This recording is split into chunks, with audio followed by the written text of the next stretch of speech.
Bună, dragii mei, și bine v-am regăsit la o nouă rețetă. Astăzi vreau să vă arăt o nouă super rețetă pentru sărbători și nu numai pentru orice sărbătoare. Și voi face 3 foi, de asemenea cu aluat ras. M-am făcut și altă rețetă, aveți pe YouTube.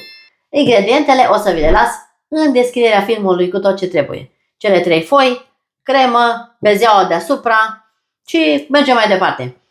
Și pentru cremă o să am nevoie de lapte condensat prăjit, ceva interesant și mult fistic. Deci să trecem la treabă. Aici am 600 de grame de făină albă cernută, unde voi pune foarte puțină sare pentru gust. Ca la orice fel de aluat. Am 300 de grame de unt la temperatura camerei.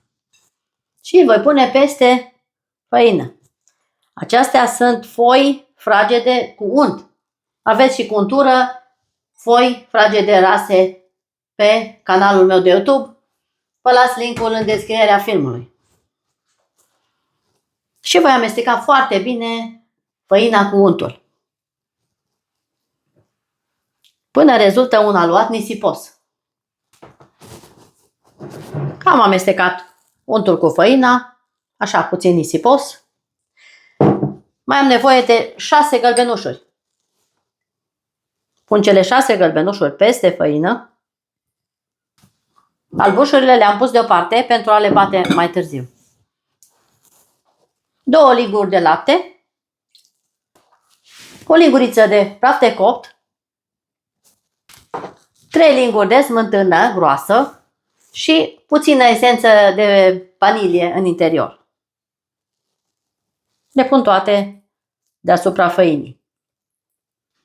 Acum, cu mâinile curate, voi frământa aluatul până devine un aluat omogen. Este o rețetă extrem de bună. Încercați rețeta cu mare încredere. Prăjitura Iasmina, așa se cheamă prăjitura. Am primit-o de la o prietenă și vreau să vă arăt și dumneavoastră acest incredibil delicios desert. O să pun aluatul pe masa de lucru. Așa arată aluatul meu, foarte, foarte bine. Așa trebuie să fie. Un aluat foarte bun pentru voi. Acum îl voi împărți în 3 părți egale.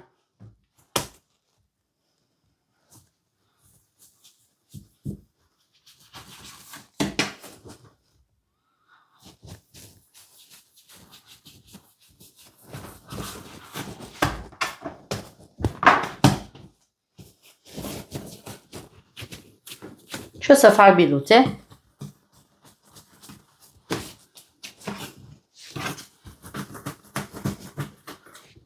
Să verific dacă sunt egale.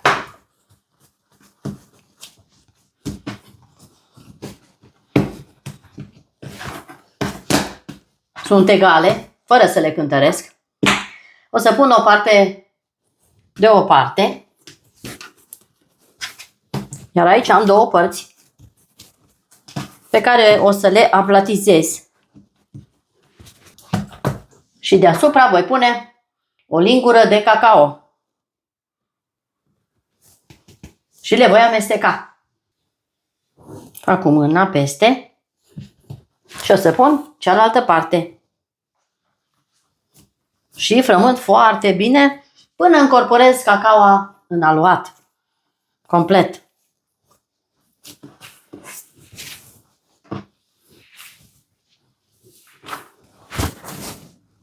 Am încorporat cacaoa.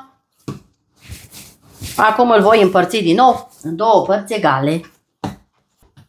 Așa arată sulurile mele. 2 de cacao și 1 galben. Acum le pun într-o pungă, una lângă alta. Leg punga la gură și le voi pune la congelator până când îngheață puțin, ca să pot să le dau prin răzătoare. Între timp o să fac fistic caramelizat cu zahăr într-o oală. Pun o oală pe foc Și o să adaug circa 100-110 de grame zahăr.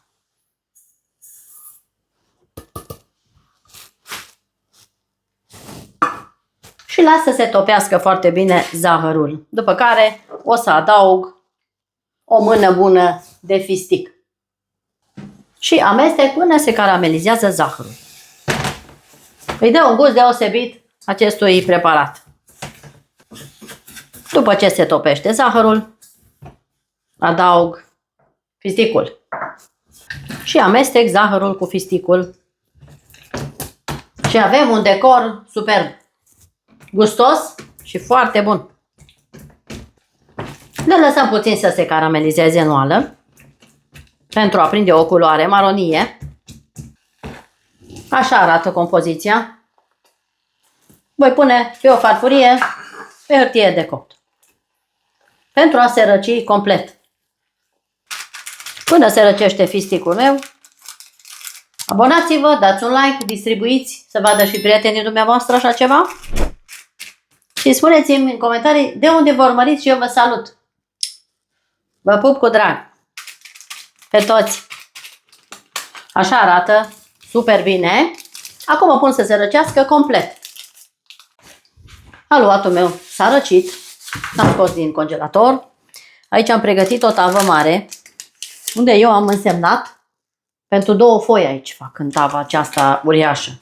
Vă dau și dimensiunea foilor în descrierea filmului. Acum o să iau primul aluat cu cacao și am să dau pe răzătoarea mare, direct în tavă. Aluatul trebuie să fie rece pentru că se rade foarte ușor și foarte repede. Am terminat de ras și aluatul. Voi aranja puțin pe interior și lângă o să vină și celălalt, cel negru. Așa arată primul strat de aluat ras. Acum voi rade și celălalt de cacao pe partea cealaltă. Radem și partea a doua de aluat de cacao de aceeași dimensiune cu celălalt. Am terminat de ras aluatul. Apăs foarte puțin. Arată foarte bine. Încercăm să facem cât de cât să fie perfect și egal. Pentru că ele oricum se combină la copt. Așa arată. Acum voi bate o bezea tare.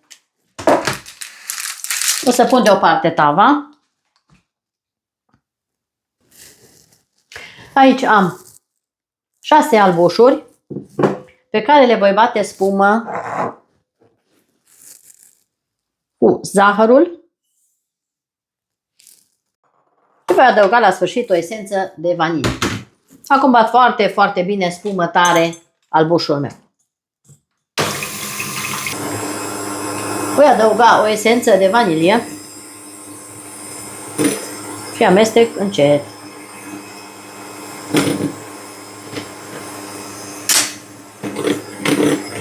Să vedeți ce deliciu fac eu aici astăzi pentru dumneavoastră. Idee de sărbători.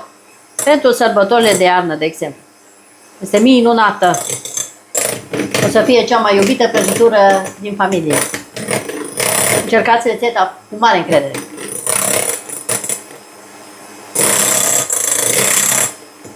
Albușul este gata. Așa trebuie să fie albușul, să nu cadă din bol. Așa. Acum iau o spatulă și o să pun cam 3 linguri de fistic măcinat. Dar acesta nu este caramelizat. Pun peste albuș. Și amestec foarte încet până încorporez fisticul în albuș. Este o prăjitură de mare clasă. O să vedeți rezultatul final. O să rămâneți uimiți de frumusețea acestei prăjituri minunate cu aluat ras, cu unt. Bezeaua mea arată minunat. Uitați aici ce frumos arată, cu fisticul înăuntru. O să o pun deoparte pentru că mai avem treabă. O să rad și celălalt aluat. Acum pe hârtie de copt o să rad și aluatul galben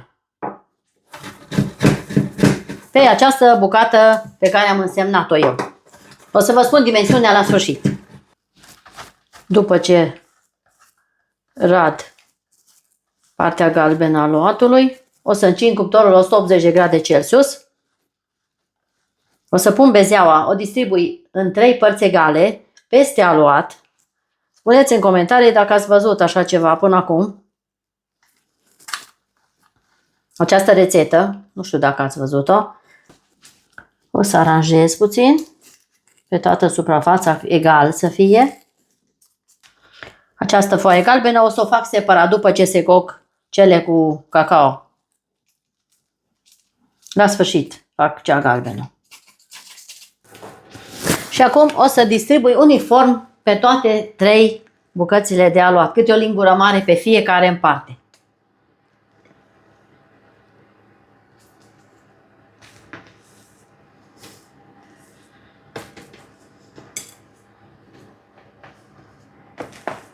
Un deliciu nemai întâlnit. Am pus și albușul. Acum voi distribui peste tot, pe toată suprafața, fără să deplasăm aluatul. Cuptorul încins până când aranjez eu bezeaua peste aluat. Abonați-vă, dați un like, distribuiți. Pentru a putea vedea, apăsați clopoțelul pentru noi notificări.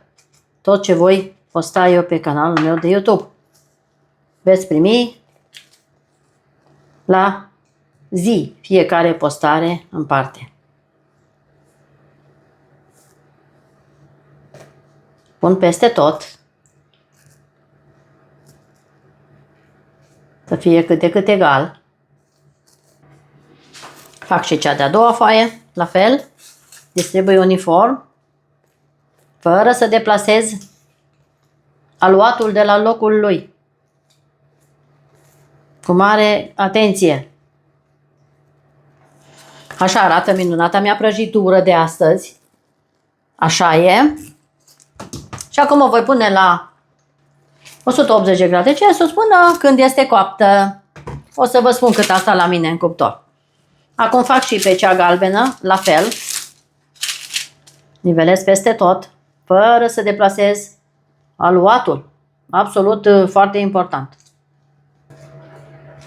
Este fără îndoială o delicatesă. O să vedeți și rezultatul final, desigur. Așa arată foaia mea minunată, cu bezeaua deasupra. Și o să stea puțin așa, până când se coc celelalte 2 foi rase. Acum la copt și ne vedem în curând. Dragii mei, blaturile s-au copt. Imediat le voi scoate din tavă. Pentru că trebuie scoase din tavă foarte repede. Așa. Și celălalt.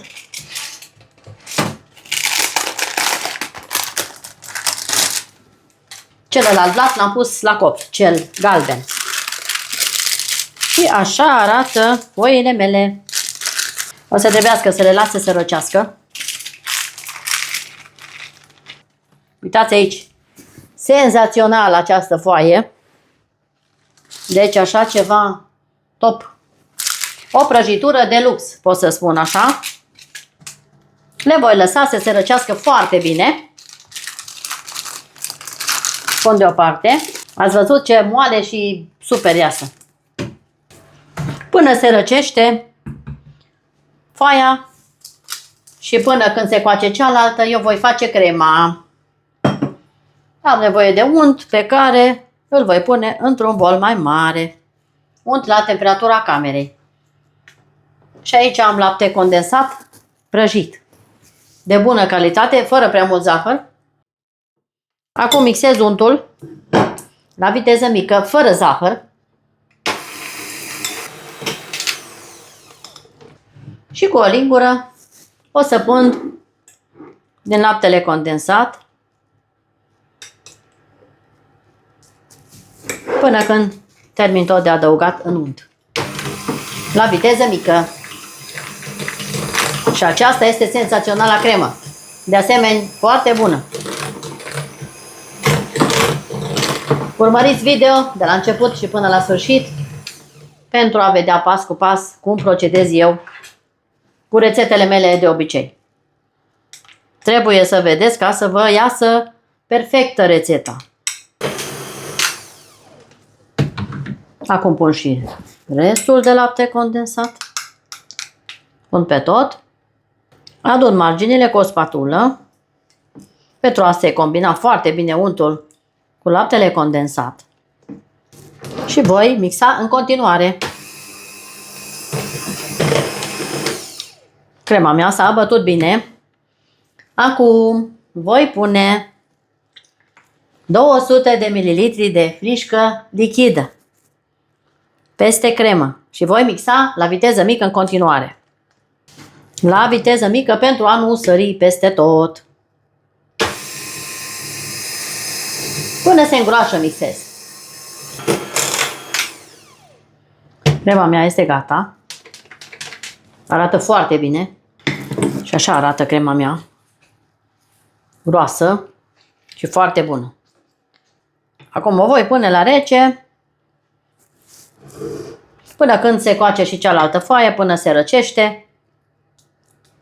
O pun la frigider. Am pus crema la frigider.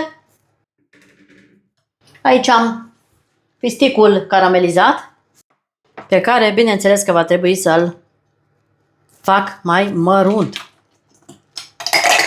Îl mărunțesc. Nu foarte mult, dar trebuie puțin mărunțit. Iar acum îl voi sfărâma. Am mărunțit pisticul prăjit. O să golesc pisticul într-un bol care are un gust fenomenal, așa prăjit. Bucățele, nu trebuie să fie chiar foarte mărunt. Îl voi pune deoparte. Dragii mei, acesta este blatul galben, foaia galbenă, cu bezeaua deasupra. O să trebuiască să le las să răcească complet, după care voi continua rețeta. Crema este gata la frigider și imediat ne apucăm de treabă. Foile mele s-au răcit cu aluat ras, crema este rece, avem fisticul prăjit și caramelizat, măcinat și acum umplu prăjitura mea. Am pus prima foaie de cacao pe fundul de lemn și acum cu o lingură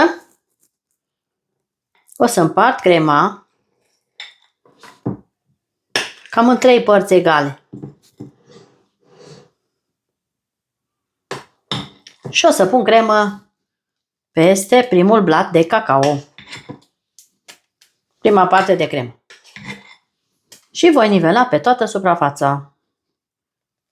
Să vedeți ce prăjitură de lux o să fac eu astăzi aici. Încercați rețeta, fără nicio fel de ezitare, pentru că este o senzație. Veți impresiona toată lumea de față cu această misterioasă rețetă.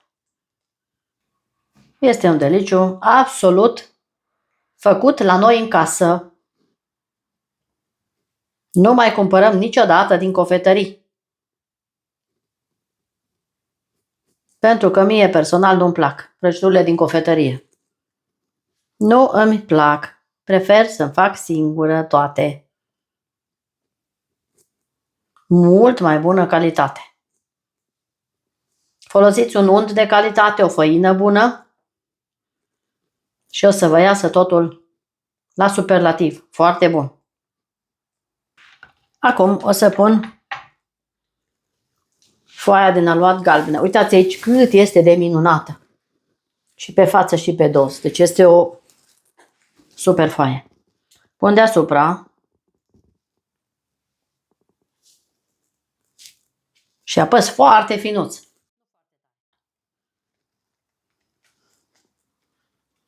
Doar ca să se lipească puțin.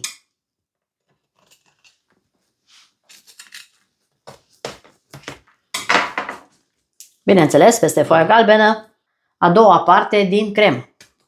Și mai lăsăm o parte și pentru ornat deasupra. Și nivelez peste tot. Acum o să pun fistic prăjit și măcinat pe foaia galbenă.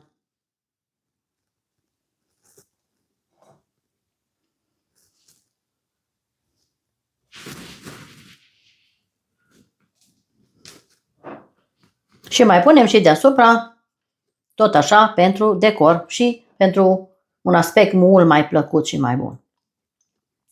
Acum pun cea de-a treia foaie, cea cu cacao. Apăs puțin și așez ultimul strat de cremă. Să vedeți cât de delicioasă este această cremă. Încercați să vedeți. Lapte condensat, unt și 200 de ml de frișcă lichidă rece. Și zahăr n-am adăugat absolut deloc. Acum voi nivela peste tot egal. Și voi pune la rece pentru câteva ore, o oră, 2, 3, depinde, până pot să o tai, să se înmoaie foile.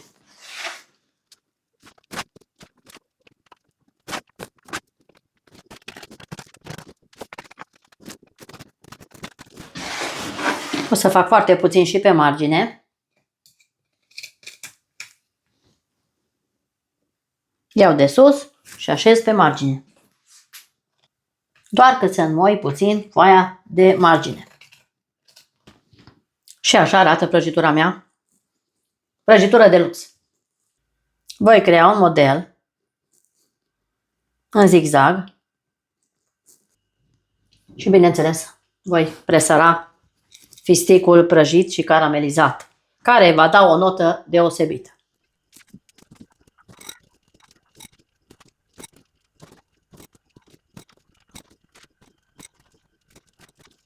Dragii mei, aceasta este minunata mea prăjitură de astăzi. Iasmina. O prăjitură de mare clasă. Așa că o voi pune la rece și o să revin și cu rezultatul final și cu o felie să vedeți interiorul, pentru că asta vă interesează cel mai mult. Pe curând! Dragi prieteni, prăjitura mea a stat la frigider peste noapte și așa arată minunata mea prăjitură cu foi fragede rase cu unt. Aveți rețeta în descrierea filmului. Și aici avem fistic caramelizat. Așa arată. Cea mai bună prăjitură cu foi fragede cu unt rase. 2 cu cacao, una cu vanilie. Foarte, foarte bună. Încercați cu mare încredere această mega rețetă. O prăjitură foarte fină. O să tai din interior să vedeți cum arată și o bucată tăiată. Gata. Arată super bine. Prăjitura Iasmina. Cu foi fragede cu unt și foi rase. Foi răzălite. Cremă de unt. Fistic. Tot ce vreți. Lapte condensat prăjit. Încercați rețeta. Acum să gust să vă spun și cum este. Excelentă. Efectiv se topește în gură. Atât de bun este. Încercați rețeta cu mare încredere. Mulțumesc frumos că ați fost cu mine și la această super rețetă și dacă aveți gusturile mele, încercați. Până la un nou video, eu vă spun toate cele bune. La revedere!